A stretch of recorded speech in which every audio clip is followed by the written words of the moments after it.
Meus irmãos, a paz do Senhor. Meus queridos, vamos à nossa leitura bíblica desse sábado. A nossa última leitura, amanhã, permitindo o Senhor, estaremos lá na igreja aprendendo com a Escola Bíblica Dominical. Lembrando sempre, irmãos, que estamos estudando a lição de número 9, que será aplicada amanhã, permitindo o nosso Senhor. Hoje o versículo sugerido é o versículo de número 28. Que diz o seguinte: mas disse ao homem, eis que o temor do Senhor é a sabedoria, e apartar-se do mal é a inteligência. O tema sugerido pelo nosso comentarista, o temor do Senhor é a verdadeira sabedoria.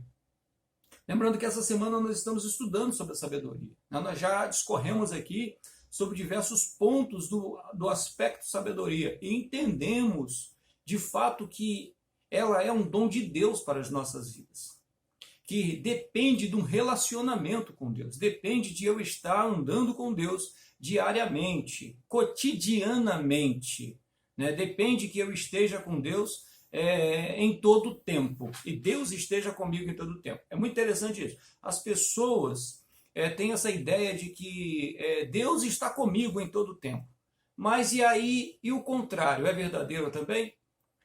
Eu estou com Deus em todo o tempo? Também isso é verdadeiro, que está com Ele está fazendo a sua vontade, está andando com Ele.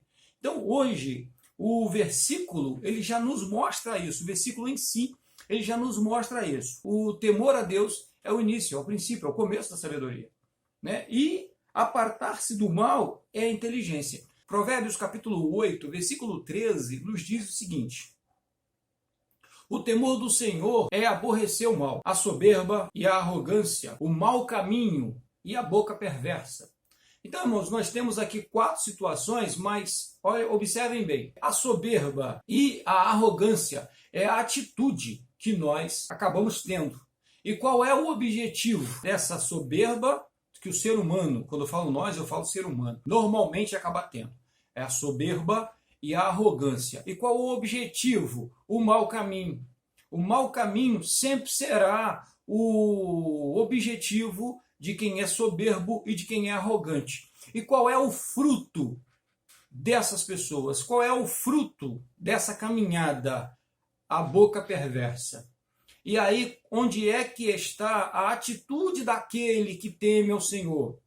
Por isso que ele diz, o temor do Senhor é aborrecer ou odiar o mal. O temor do Senhor é odiar o mal. E aí a conclusão do versículo é, porque o que é o mal? O mal não é o diabo, o inferno. Eles são agentes do mal. O que é o mal de verdade? Mal é a soberba. Soberba é coisa ruim. A arrogância. Arrogância é coisa ruim. O objetivo desse mal, o mau caminho, um caminho perverso.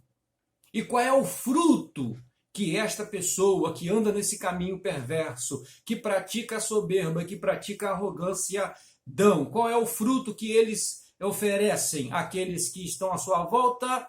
Uma boca perversa. E aí o versículo conclui: eu odeio.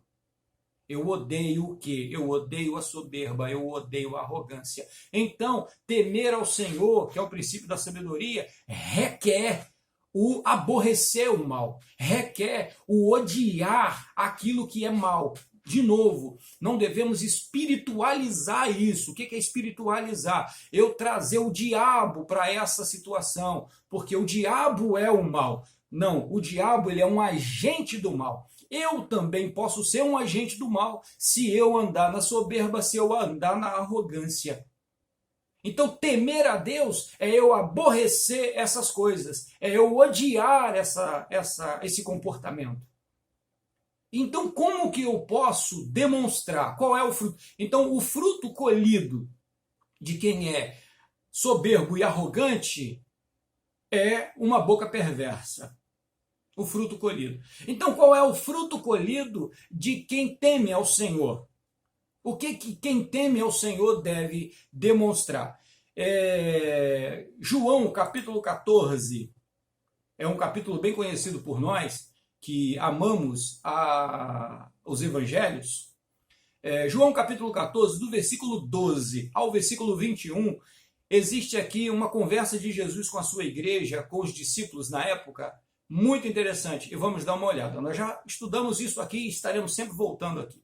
Mas vamos observar. Disse Jesus, no versículo 12 ao versículo 21, diz assim a palavra do Senhor. Na verdade vos digo que aquele que crê em mim também fará obras que eu faço, e as fará maiores do que esta, porque eu vou para o Pai. E tudo quanto pedirdes em meu nome eu farei, para que o Pai seja glorificado no Filho. Se pedirdes alguma coisa em meu nome, eu farei. Se me amais, guardai os meus mandamentos. E eu rogarei ao Pai, e ele vos dará outro Consolador, para que fique convosco para sempre. O Espírito da verdade que o mundo não pode receber, porque não o vê, nem o conhece.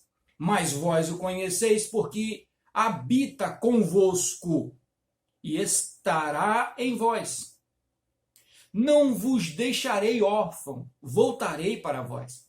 Ainda um pouco, e o mundo não me verá mais, mas vós me vereis, porque eu vivo e vós vivereis. Naquele dia conhecereis que estou em meu Pai, e vós em mim, e eu em vós. Aquele que tem os meus mandamentos e os guarda, este é o que me ama. E aquele que me ama será amado de meu Pai, e eu o amarei, e me manifestarei a ele. Então, irmãos, aqui está a receita do temer a Deus e aborrecer o mal. Como que eu faço isso? Eu faço isso, primeiro, seguindo a Cristo. Eu faço isso, primeiro, seguindo os ensinamentos de Jesus, colocando em prática aquilo que o Senhor Jesus nos ensinou, aquilo que o Senhor Jesus nos orientou. Como que eu me torno esse crente que teme ao Senhor, andando com Ele, vivendo com Ele, cotidianamente estando com Ele, em todo o tempo. Uma vez perguntaram para o evangelista Moody, quanto tempo você ora? E ele disse, eu não me lembro de ter passado mais de 10 minutos orando. Porém, eu não me lembro de ter passado mais de 10 minutos sem orar. Então vejam bem, é estar constantemente com Deus, cotidianamente com Deus. Por quê? Porque Ele veio estar conosco. Essa é a diferença de quem teme ao Senhor. Quem teme ao Senhor tem a companhia de Deus em todo tempo, em todo lugar, em todo momento. Não é, irmãos, que tem lugar que nós não podemos ir. Não é que tenha lugar que eu não devo estar. É que eu devo ser esse ser que teme ao Senhor em qualquer ambiente, porque eu tenho que dar os frutos desse ambiente. Os frutos que vêm da parte de Deus. Essa será a diferença. As pessoas colherão em mim algo que só Deus tem. Olha que coisa é isso. Olha que compromisso é esse que nós devemos ter com esse relacionamento com Deus. A razão desse temer a Deus. Mas vamos concluir aqui essa meditação dessa manhã. Esse versículo 13 e o versículo 14, eles são apenas, às vezes eles são confundidos por maus leitores, por pessoas que não leem corretamente a palavra de Deus e acham que está falando aqui de qualquer coisa. Eu peço o que eu quiser e Deus me atende. Não é bem assim, não. Outra hora a gente conversa melhor sobre isso. Mas interessante aqui é o versículo de número 19 em diante, e aí a gente fecha aqui. Ainda um pouco e o mundo não me verá mais, mas vós me vereis, porque eu vivo e vós vivereis. Ele disse, naquele dia, que dia que é esse que ele está falando? Naquele dia, que dia? Eu já vi gente falando aqui que esse dia é o dia do arrebatamento, é o dia que nós iremos estar com o Senhor. Não, não é isso não. Ele está falando de oração. Ele está falando de pedir a Deus. Então ele está falando de quê? Que dia é esse? O dia que você é pedir a Deus. O dia que você orar ao Senhor. O dia que você falar com Deus. O dia que você apresentar a Deus um projeto. Que projeto? Projeto de salvação, projeto de graça, projeto de conhecimento, projeto de andar junto com Deus e estar junto com Deus, que é a sabedoria verdadeira. Quando você apresentar esse projeto, ele diz: naquele dia conhecereis que estou no meu Pai, e vós em mim, e eu em vós. Por que isso? Por que nós conheceremos quando nós orarmos que Jesus está no Pai? E ele diz: aquele que tem o meu mandamento, versículo 21, aquele que tem o meu mandamento e os guarda, esse é o que me ama. E aquele que me ama será amado de meu Pai. Por que será amado de meu Pai? Porque eu estarei apresentando ele constantemente ao meu Pai. E eu o amarei e me manifestarei a ele. Quando que Jesus se manifestará a mim e a você? Quando nós orarmos, quando nós falarmos com ele.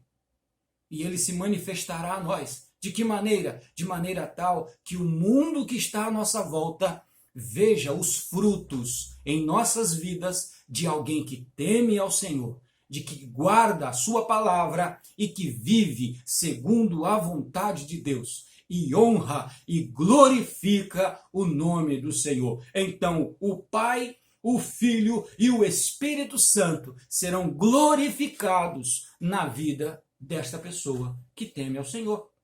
Meu amado, este sábado é um sábado de bênção. E que seja para a tua vida, para a tua família, para a tua casa, que a mão e a graça do Senhor esteja sobre a sua vida. Fique em paz, Deus te abençoe.